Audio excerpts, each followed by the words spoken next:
প্রিয় ছাত্রছাত্রীবৃন্দ, আজকে আমরা এইচএসসি আইসিটি পঞ্চম অধ্যায় প্রোগ্রামিং ল্যাঙ্গুয়েজ সম্বন্ধে আলোচনা করব। প্রোগ্রামিং ল্যাঙ্গুয়েজ সম্বন্ধে আমরা আলোচনা করব। আসলে কম্পিউটারে ব্যবহৃত ল্যাঙ্গুয়েজগুলো হলো, আমরা এখানে দেখি বিভিন্ন প্রজন্মের প্রোগ্রামের ভাষা ও তাদের ব্যবহারের ক্ষেত্রসমূহ। মেশিন ল্যাঙ্গুয়েজ ওয়ান জেনারেশন, এটা অ্যাপ্লিকেশন সিস্টেম হচ্ছে প্রোগ্রাম, অ্যাপ্লিকেশন হচ্ছে সিস্টেম প্রোগ্রাম। তারপরে এএসএম ল্যাঙ্গুয়েজ, ভাষাটা ছিল 2G সেকেন্ড জেনারেশনের, এটা সিস্টেম হার্ডওয়্যার প্রোগ্রাম। ফরট্রান, এটা 3G থার্ড জেনারেশনের স্ট্রাকচার্ড, এটা অ্যাপ্লিকেশন হবে সায়েন্স অ্যান্ড রিসার্চের ক্ষেত্রে। কবল ভাষা, এটা 3G স্ট্রাকচার, এটা বিজনেস। সি 3G, এটা স্ট্রাকচার্ড, এটা জেনারেল পারপাস, সব জায়গায় ব্যবহৃত হবে। সি প্লাস প্লাস 3G, এটা অবজেক্ট ওরিয়েন্টেড প্রোগ্রামের ভাষা, এটা জেনারেল পারপাসে ব্যবহার হবে সব জায়গায়। জাভাটাও 3G, এটাও object oriental program, general purpose, সব জায়গায় ব্যবহৃত হবে। পিএইচপি 3G স্ট্রাকচার্ড, সার্ভারে ব্যবহৃত হবে, সার্ভার শেষের ক্ষেত্রে। পাইথন 3G নেট প্রোগ্রামিং এ ব্যবহার হবে। VBS 3G, এটা ভিজুয়ালের ক্ষেত্রে ব্যবহৃত হবে। তারপর ASP, এটাও 3G, এটা স্ট্রাকচার, সার্ভারে ব্যবহৃত হবে। VB 3G visual event driven, এটা জেনারেল পারপোজে ব্যবহৃত হবে। ওরাকল 4G, 4th জেনারেশনের জন্য এখানে ওরাকল ভাষা ব্যবহৃত হবে, প্রোগ্রামিং ভাষা, ডাটাবেজের ক্ষেত্রে ব্যবহৃত হবে। প্রোলগ আসতেছে আমাদের 5G, এটা ভিজুয়াল, এটা আর্টিফিশিয়াল ইন্টেলিজেন্স রোবোটিক্সের ভাষার ক্ষেত্রে এটা ব্যবহৃত হবে। আমরা যখন রোবট তৈরি করব তখন এই প্রোলগ ভাষাটা ব্যবহার হবে। LISP, এটাও 5G, এটাও ভিজুয়াল, এটাও রোবটের ক্ষেত্রে ব্যবহৃত হবে। আর HTML ভাষাটা যেটা আমরা 4th অধ্যায়ে আলোচনা করছি, এটা মার্কআপ, এটা ওয়েব ডিজাইনের ক্ষেত্রে ব্যবহৃত হবে। ওয়েব পাতা তৈরি, ওয়েব পাতার লিঙ্ক, টেবিল, বিভিন্ন অবস্থানের ক্ষেত্রে। তো আমরা মোটামুটি ভাষা সম্বন্ধে জানলাম, কিন্তু আজকে আমাদের যে আইসিটি পঞ্চম অধ্যায়, সেখানকার যে ভাষা, বিভিন্ন ভাষার ব্যবহার আছে, সেগুলো সম্বন্ধে আমরা জানলাম যে ভাষা অনেক প্রকার হয়ে থাকে। তো আমাদের এখানে মূলত সি ভাষা নিয়ে আমরা আলোচনা করব আমাদের যে সিলেবাসের ক্ষেত্রে এইচএসসি।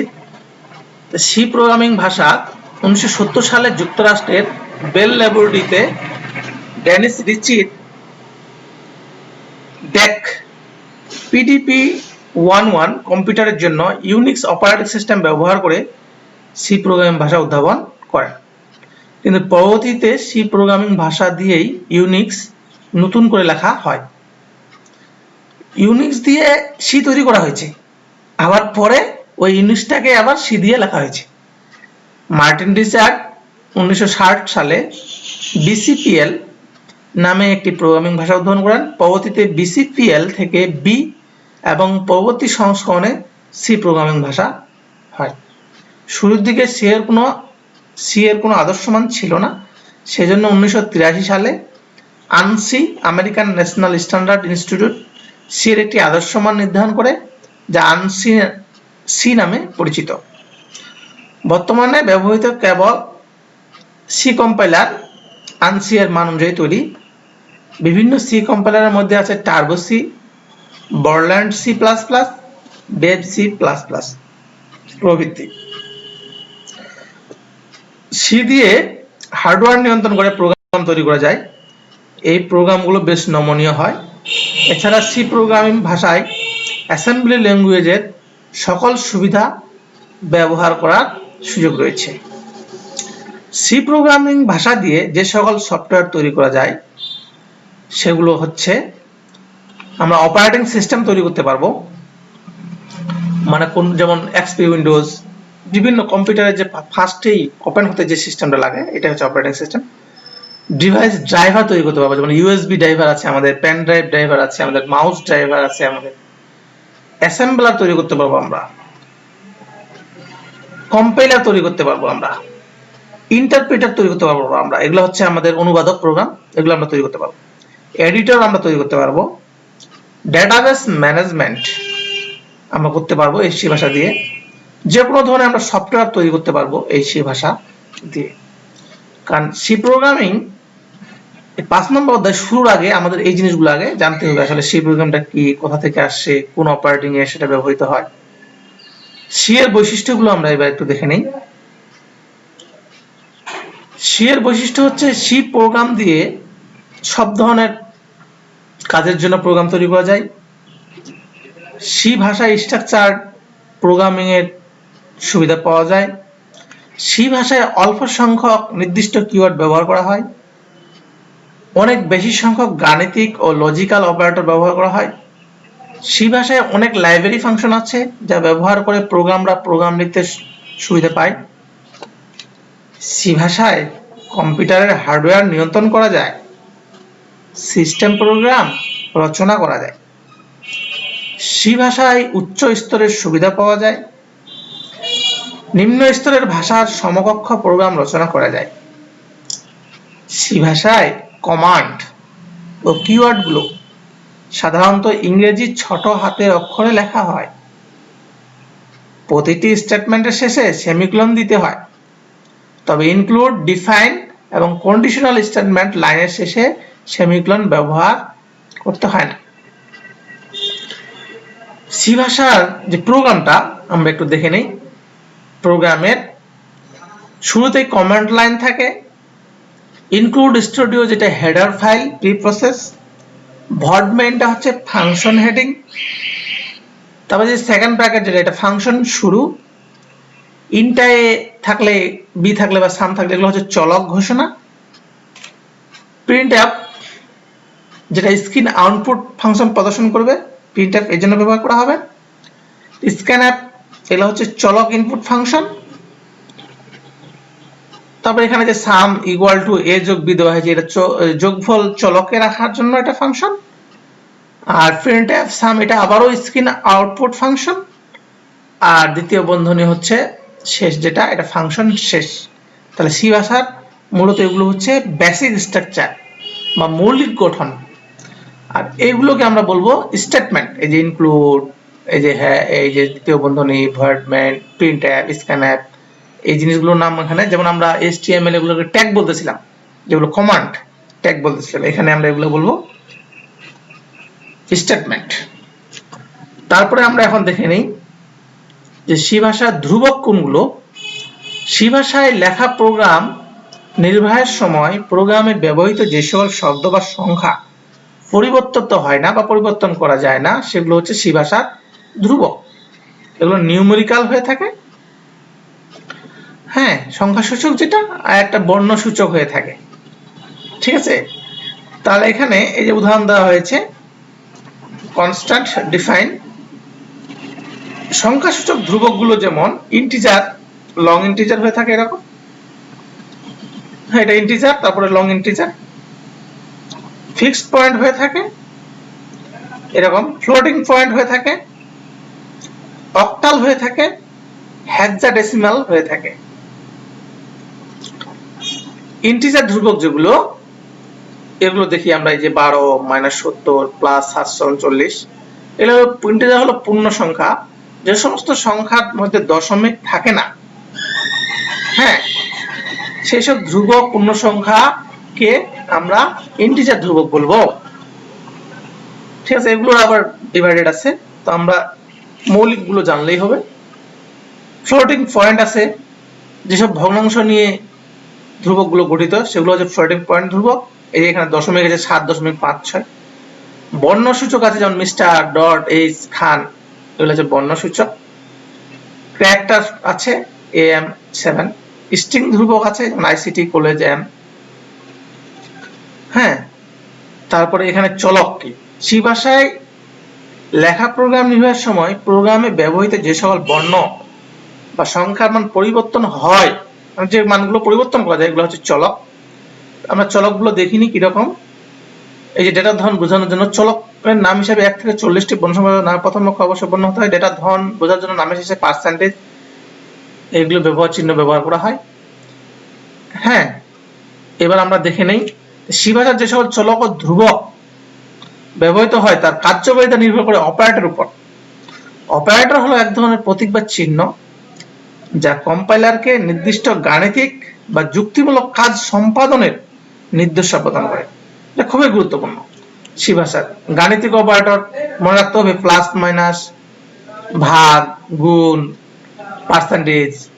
তারপর ইউনারি অপারেটর আছে plus minus, plus plus, minus minus. Relational operator আছে যেমন কম, সমান, কমের চেয়ে সমান, বেশি সমান বা বেশি, বা সমান সমান, প্রশ্নবোধক সমান, বিস্ময়সূচক সমান। ঠিক আছে, রিলেশনাল অপারেটর এগুলো নৈর্ব্যক্তিকের জন্য আসে, যে কোনটি রিলেশনাল অপারেটর, কোনটি গাণিতিক অপারেটর, কোনটি লজিক্যাল অপারেটর। হ্যাঁ, এই লজিক্যাল অপারেটর আছে এন্ড অ্যাসাইনমেন্ট অপারেটর আছে, আরো আছে আমাদের কন্ডিশনাল অপারেটর আছে হোয়াট, বিটওয়াইজ অপারেটর আছে। ঠিক আছে, তো এগুলো আবার মান দেওয়া আছে, যেমন গাণিতিক অপারেটর এটা কি কাজে ব্যবহৃত হবে, প্লাস দিলে দুইটি অপারেন্ডকে যোগ করার ক্ষেত্রে a প্লাস b, যেমন মাইনাস দিলে বিয়োগের ক্ষেত্রে গুণ, ভাগ, পার্সেন্টেজ আমরা জানি। তো প্লাস প্লাসটা আমরা একটু দেখে নেই। প্লাস প্লাসটা ইনক্রিমেন্ট এক এক করে বাড়বে, ডিক্রিমেন্ট এক এক করে কমবে। এই যে দেওয়া আছে a প্লাস প্লাস 2 করে। তারপরে এখানে দেওয়া আছে প্লাস প্লাস i। হ্যাঁ, হচ্ছে আগেই সে i যোগ 1 যোগ করে রাখবে, তারপর i এর মান যোগ করবে। i প্লাস প্লাস মনে হচ্ছে এর মান পাওয়ার পরে যোগ হবে। প্লাস প্লাস এগুলো হচ্ছে চিহ্ন আর কি, যে সি ভাষায় যে আমরা ব্যবহার করবো এই চিহ্নগুলো কোনটা কি কাজের জন্য। ডি দুটি চলক, i5 হলে d প্লাস প্লাস লিখে তার মান d এর প্রিন্ট করলে d সে দেখাবে, মানে অগ্রিম দেখাবে একটা বেশি। i5 = 5 প্লাস প্লাস i লিখলে এখানে একটা বেশি দেখাবে, যেটা মান দেওয়া থাকবে।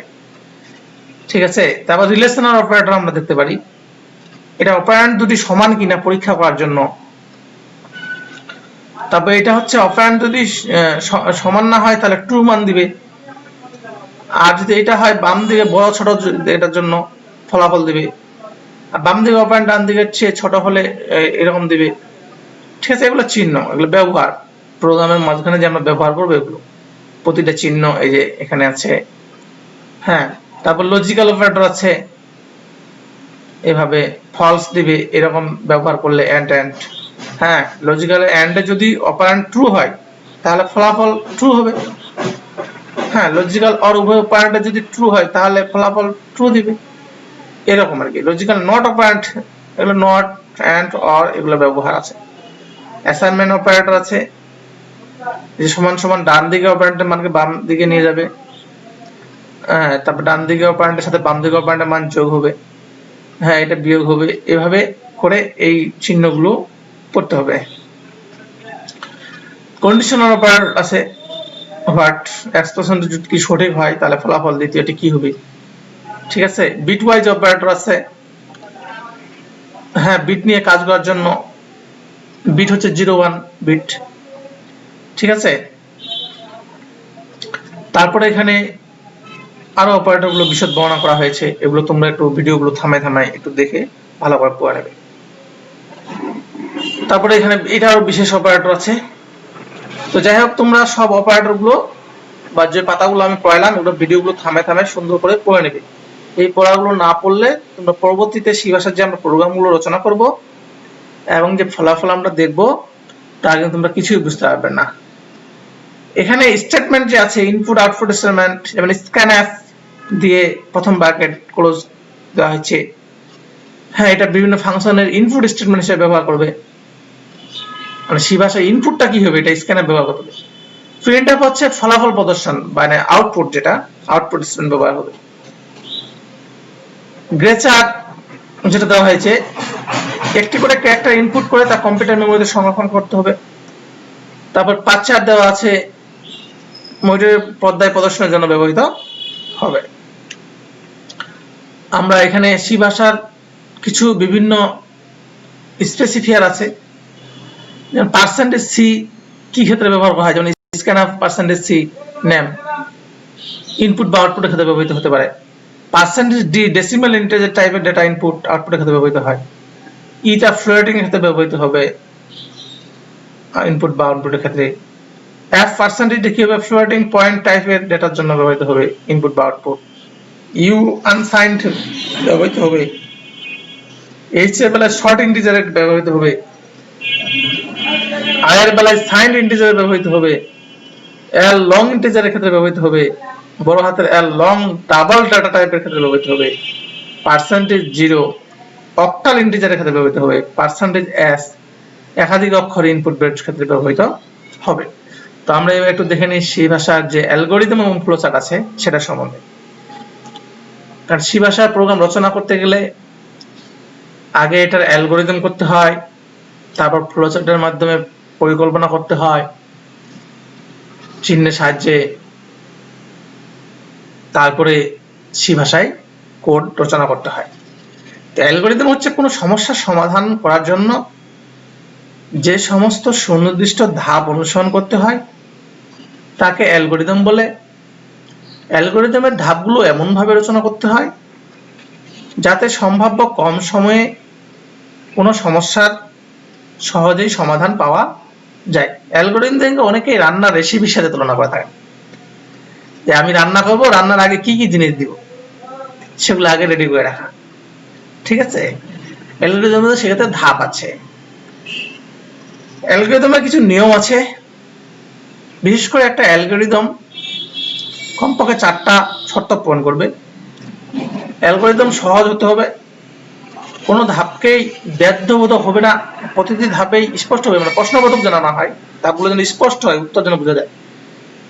তারপরে সসীম সংখ্যক ধাপে সমস্যার সমাধান করতে হবে।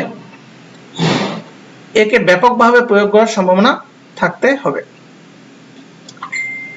ফ্লোচার্টের ক্ষেত্রে আমরা দেখি বিশেষ কিছু জ্যামিতিক চিহ্ন ব্যবহার করে কোনো সমস্যার যৌক্তিক ধারাবাহিক সমাধান কে যে চিত্রের মাধ্যমে প্রকাশ করা হয় তাকে ফ্লোচার্ট বলে। এই যে আমরা দেখতে পাচ্ছি এটা সিস্টেম ফ্লোচার্ট।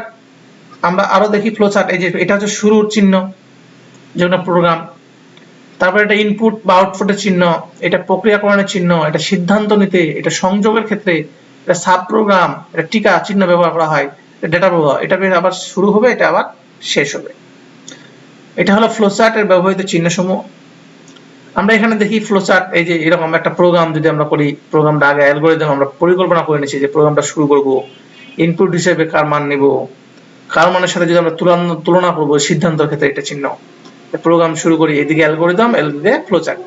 যেন একটা প্রোগ্রাম শুরু করতেই হবে, শুরুর চিহ্ন দিয়ে দিচ্ছি আমরা, অ্যালগরিদম শুরু করে লিখছি, ইনপুটের মান গ্রহণ করছি, সিদ্ধান্ত নিচ্ছি, তারপর সিদ্ধান্তের ফলাফল কি হচ্ছে, কোন দিকে যাব, এদিকে হলে কোন দিকে যাব, না হলে কোন দিকে যাব, হ্যাঁ হলে কোন দিকে যাব, এটা নেওয়া হয়েছে তুলনা, যেটা আর কি। হ্যাঁ, তারপরে এটা বি এর সাথে সি তুলনা করছি, একবার এ এর সাথে সি এর তুলনা করছি, এই জন্য এখানে 3 4 2 জায়গায় গেছে। ফলাফলে কি বি আসছে না এ আসছে না সি আসছে, কোনটা আসছে? হ্যাঁ, ফলাফল হিসেবে বি এর মান প্রদর্শন নেই, 11 নং ধাপে যায়, 7 এ এর সাথে সি এর মান তুলনা করি, সি 10 নং ধাপে যায়, ফলাফল হিসেবে এ এর মান প্রদর্শন করি। এগুলো সবগুলো হচ্ছে প্রিন্টের প্রোগ্রাম, প্রিন্ট এ, প্রিন্ট বি, প্রিন্ট সি, এটা আমরা নিয়ে নিলাম ফলাফলের জায়গায় প্রিন্টার আউটপুট প্রোগ্রাম এখানে।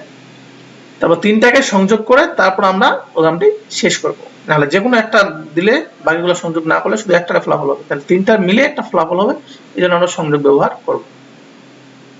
ঠিক আছে, এখানে অ্যালগরিদম দেখলাম, এখানে ফ্লোচার্ট দেখলাম, ঠিক তেমনি ভাবে এটাও এরকম।